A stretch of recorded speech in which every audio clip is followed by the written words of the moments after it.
What's better, CGC or PSA? Now I'm going to talk about it strictly not from a collector standpoint, but from a monetary standpoint. And also in the current market settings, right? So PSA has a $22 bulk submission and CGC has a $15. So $7 difference. CGC takes roughly 1 month, and at the current time PSA is taking about 2 months for that bulk submission, I believe. So what we're gonna do is we're gonna add a month to each for travel back and forth, shipping, and all of those other listing, and maybe a 7-day auction on eBay. We're gonna calculate that all out. So from start to finish, when you submit a card to CGC, it gets there, they grade it, they send it back, you list it and sell it on eBay. We're just gonna say 2 months. And for PSA, same thing, but 3 months. So PSA, we're gonna maybe sell the card. Let's say we do this in 1 year. So follow me now.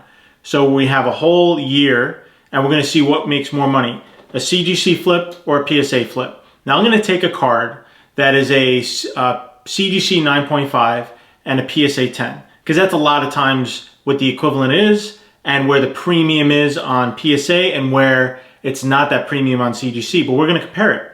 So let's say the card is worth $200 in PSA 10, but only $100 CGC 9.5, okay? So let's do this. So we have 2 months for CGC and 3 months for PSA. So that means we can flip it 6 times and roll our money 6 times in a year.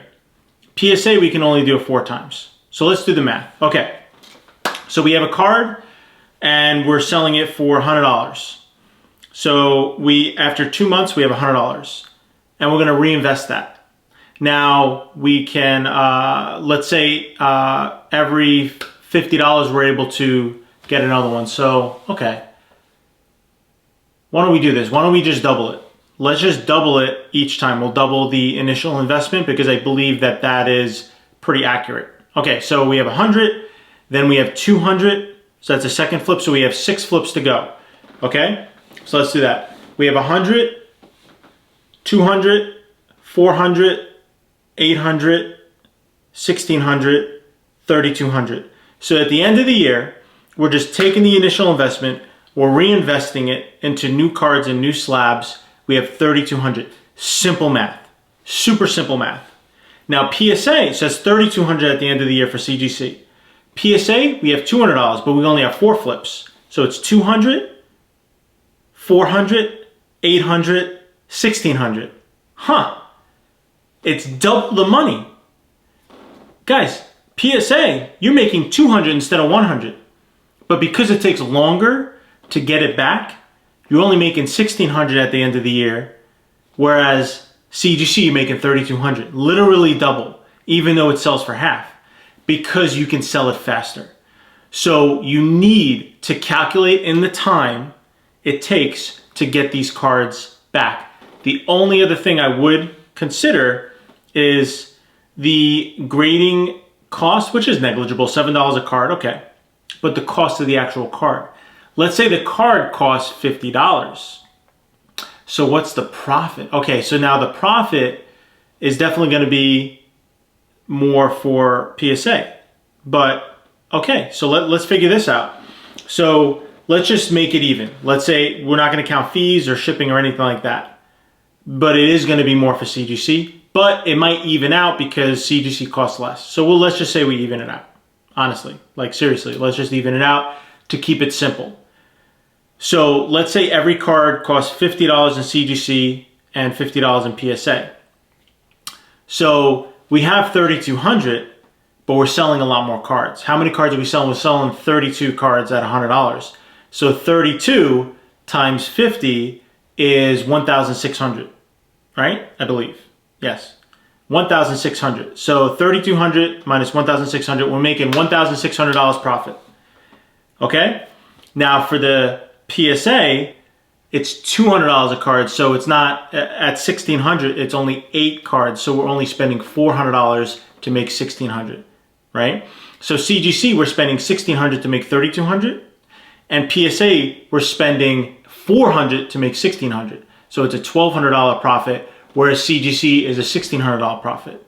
And considering, let's say CGC is let's take out another $100, but because the processing fees and the extra cards and everything like that, let's just make it a little lower. You're still making more money.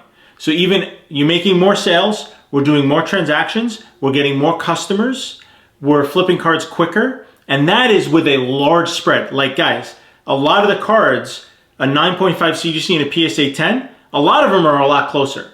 So this is literally the price of a PSA 10 being double the price of a CGC 9.5. I hope that you guys followed me with the math. I really do. I don't have any fancy numbers on the screen or whiteboard right now. Just trust me when I say that. Trust me when I say I did all the math, right? Go through it again. If you guys have any questions about that, please let me know in the comments. But clearly, more turnover of your inventory, even at half the price. If you sell twice as much, you will make 20, 30, 40% more. That's the math.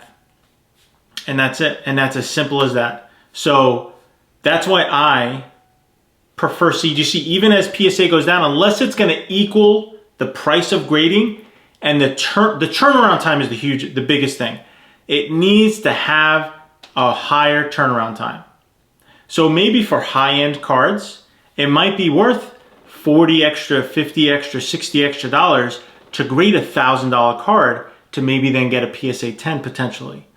Because if I get that back in 2 or 3 weeks and I can roll that in and I can continually get those high, but that's assuming that you can continually get high-end, high-grade cards like that. Sometimes those aren't that easy to get, and so that might not be worth it. So anyway, that video was me playing out of my mind. I actually didn't know before I started this video. I was doing the math in my head to figure that out.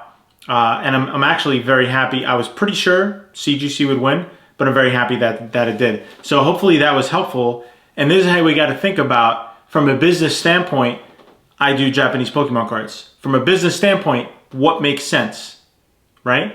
Cash flow, people say cash is king. I think cash flow is king as long as you're profitable. So hopefully that was helpful. See you guys next time.